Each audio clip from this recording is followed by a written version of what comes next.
Yeah, good morning. I used to love the stories from Jimmy Tibbet. Sit down and a bit of breakfast, and he used to tell me stories about people, and sometimes they all come back memories. And he was telling me about the time Albert Redding and Roy Shaw and Joey Pyle went to his pub, Joey Pyle with Roy Shaw, and it nearly kicked off. Roy Shaw put it on Albert Redding big time, and Albert Redding told him to behave himself or get out of his pub. So they stayed there for a bit more time. Albert Redding said, listen, I'm a one-man army, mate. Do me a favour, get out of my pub. All this shouting about, I'm not fighting you, Shorty. I'm not fighting you, Joe Pyle. So Joe Pyle, you got to remember, he's a proper face, mate. He's a proper gangster. Joe Pyle. You don't talk to Joe Pyle like that, like he's an idiot. Joe Pyle is a very dangerous man, mate. And he can have a fight, Joe Pyle. He wasn't a bad boxer, mate. And Roy Shaw, because he's with Joe, they've had a little drink. So he puts it on Albert. And Albert said, do me a favour, leave my pub. Leave my pub, we can talk later on, we can have a phone call, and we can meet somewhere, we can have it off, but not in my pub. You know what Albert Redding's like? He likes the acid. In a way, I suppose that he thought seconds about doing them with acid, you know what I mean? Because if it had come, that would have been like, well, he'd have died for that, they'd have killed him, you know what I mean? But anyway, Roy Shaw, Albert Redding, Joey Paul had good words. Some people say that Albert and Roy Shaw had a fight in the pub. I don't think that ever happened yet.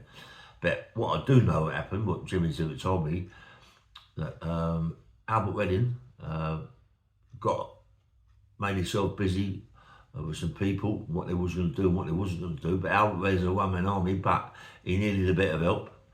And so he was talking to people.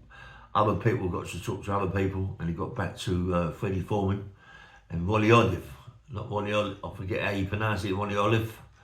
Went back to Ronnie Oliffe, and Ronnie Oliffe and Freddie Foreman.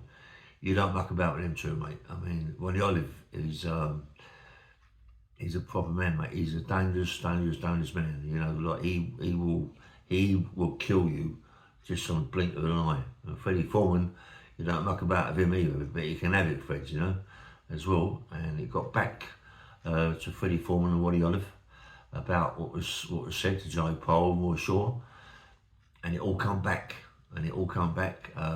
Freddie Foreman, believe it or not, I know there was different sides, but Freddie Foreman wasn't. It was quite close to Eddie Richardson as well.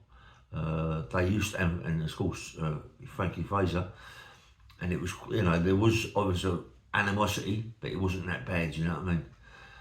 Freddie Foreman got to talk to Eddie Richardson about a few bits and pieces, and then Ronnie Oliffe and Freddie Foreman went to see Albert Redding in Albert Redding's pub. As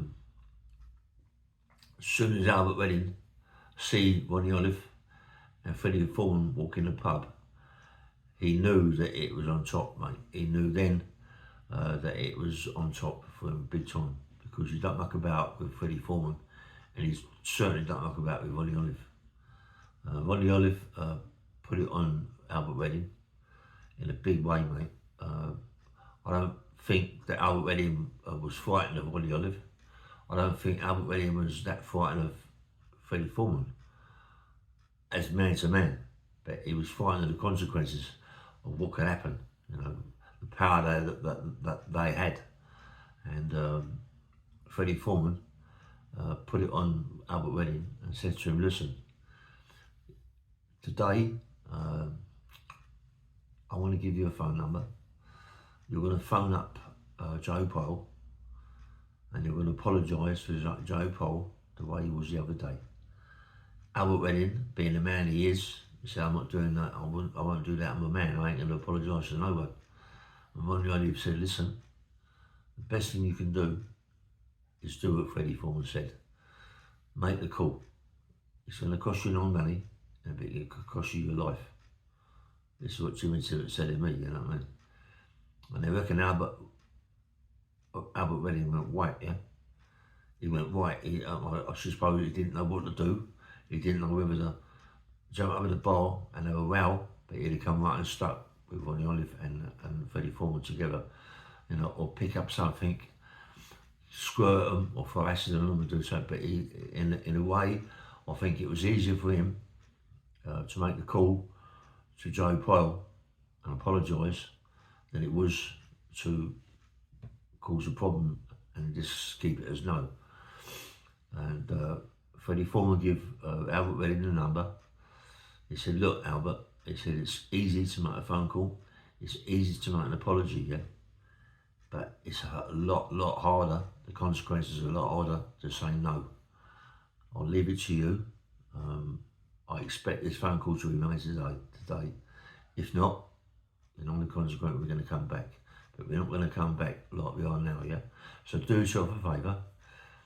Make the phone call. For the Oliffe, Freddie Foreman were gentlemen about it. There wasn't much, you know, we're going to, you know, but he knew.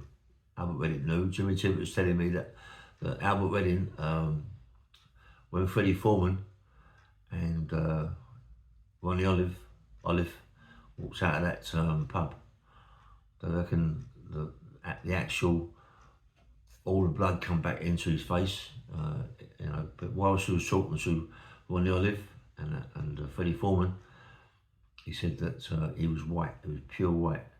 You know, this is a story Jimmy Tippett's telling me, you know, and I think to myself, Christ, you wouldn't want Freddie Foreman and Ronnie Oliffe on your case.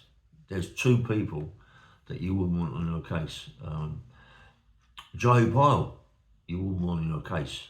But it gets about, you know, when people start talking, it's, you know, and it gets about, especially in them days, because it was what it was in them days, you know, different sides, gangsterism and all that, and it was a lot different to them what it is now, yeah. And it, you know, just got back to him, and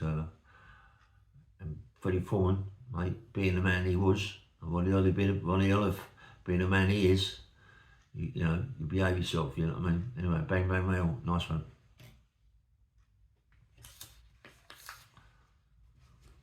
Sorry, man.